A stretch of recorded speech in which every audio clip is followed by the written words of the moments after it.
Hi, everybody. Here is an update as we get going into the weekend. I still feel like much of the weekend is going to be pretty nice, meaning dry with seasonal temperatures during the day in the 50s for this time of the year. Real quick word about the remainder of this Friday coming to you at 11:30 on this Friday morning. There's the Tilcomb crossing from the Portland Spirit Landing. You see some breaks in the cloud cover.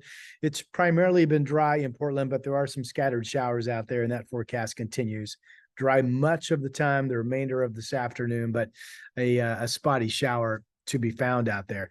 On the satellite picture, here's a look, and you can see the ball of moisture offshore. The leading edge of this is actually a warm front that's going to push some rain inland across the north coast and maybe Portland, or it could stay just to our north this evening. But if you have plans this evening, just keep an eye, especially from Portland up to the north. You could get stuck in a little bit of light rain as that initial surge of some warmer air ahead of tomorrow's cold front comes into the area. We've actually seen more showers than I thought we would see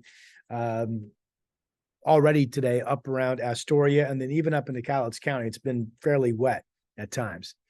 All right, so this image, this is the KGW Futurecast at 8:30 tomorrow morning.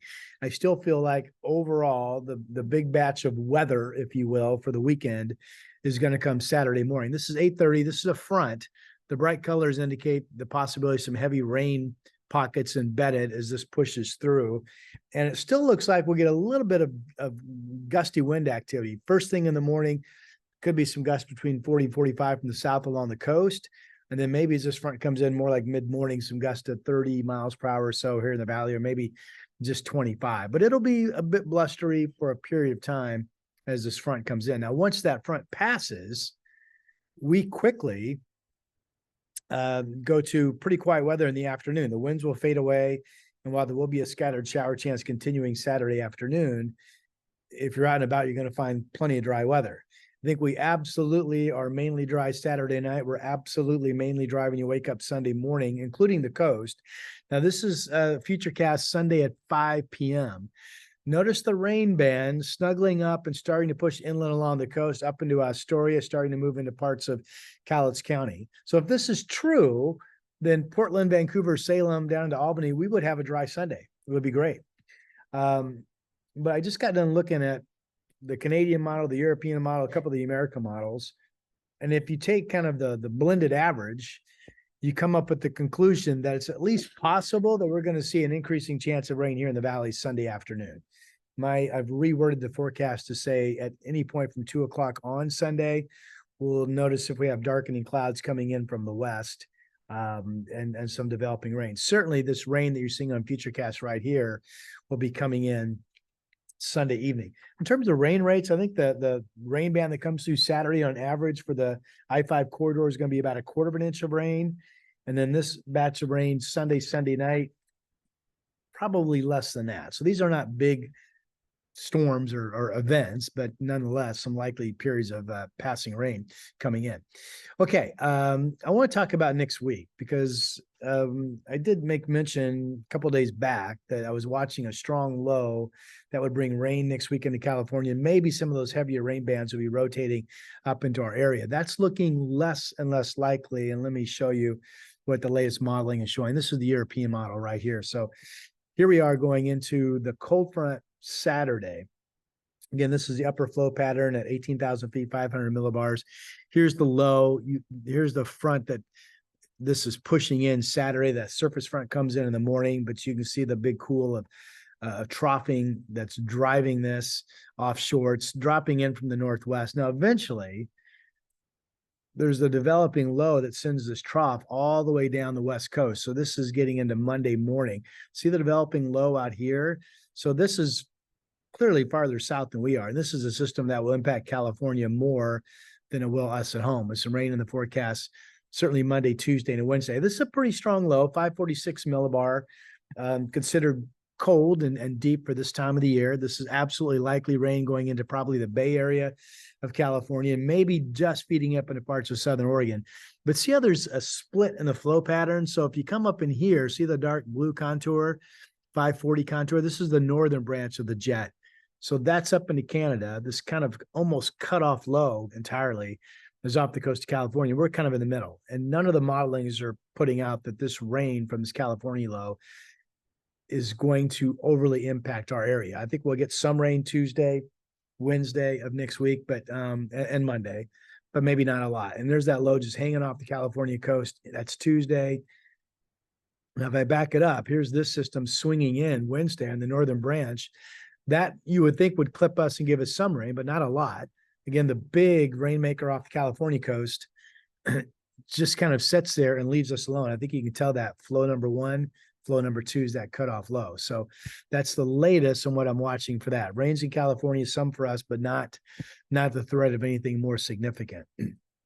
Here's the American GFS model, and I want to show you what the rain output is. So starting looks like this afternoon, this is that warm push of air. Most of this rain is up in Washington, but it's going to clip certainly Astoria. There's 17/100ths of an inch of rain this evening.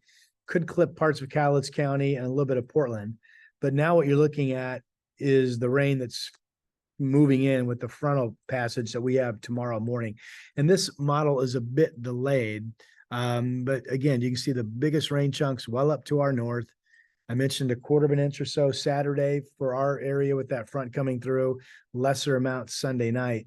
But now you're finally going to see the rain amounts fill in for California. Look down here. See the yellow and blue colors? That's Wednesday into Thursday of next week. Let's play this all the way into Friday.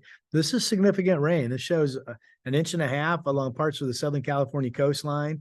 Shows could be an inch and a half along the Northern California coast, maybe an inch of moisture up in the Sierra. Shows some heftier rain amounts, even making it into the Yosemite National Park area. So it doesn't look like the storm of all storms to me, but certainly a significant soak. And meanwhile, see the second rain bullseye up over Vancouver, BC? Yeah, we're kind of in the middle. This blue contouring color, that's basically a half of an inch of rain or less, or certainly less than an inch during much of next week for us. So that really highlights the fact that we're kind of in the middle, missing out, if you will. So I'll keep watching that, but I did think it potentially could be a period or two of some noticeable heavy soaking rains next week. I no longer think that, but clearly active weather pattern could change. Need to watch it. Real quick, if you're going to be traveling over this weekend, these are the pass level temperatures at Government Camp expected. Today about 39 for high, tomorrow 41, Sunday 45, overnight lows near freezing. I generally am seeing snow levels over the weekend hold above 4,000 feet. In fact, Sunday I've got 5,000 to 6,000 feet, 6,000 feet falling to 5,000 feet Sunday overnight into Monday morning. So that's, you could see some snow over the higher passes, Santiam and maybe Willamette, but generally that's high enough that we wouldn't expect any significant travel issues in those areas. And with that said, here are the 7-day numbers for the Rose City for this weekend. Looks like about 57 this afternoon. It's 52 right now. Don't forget, increasing evening rain chance, at least Portland to the north. Tomorrow, most of the actions in the morning that we talked about, 48 in the morning, 56 in the afternoon. Sunday, a revised forecast to be on guard for the chance of some of that rain does come in during the afternoon hours, still 57. And then showers or rain at times, but nothing overly significant Monday, Tuesday, Wednesday. And right now, I actually have Thursday as being dry. Notice the lows, pretty comfortable, except for Thursday morning, that next dry day with fog to sun. Could be some valley temps near freezing that morning, but daytime highs in the 50s. So if anything, these are above normal nights in terms of seasonal average and about on the button in the afternoons. The seasonal climate numbers on this 10th day of November for Portland, by the way, are 42 for a low and 55 for a high. So that is the update as we get rolling into the weekend. Hope you have a great weekend, and I'll talk to you soon.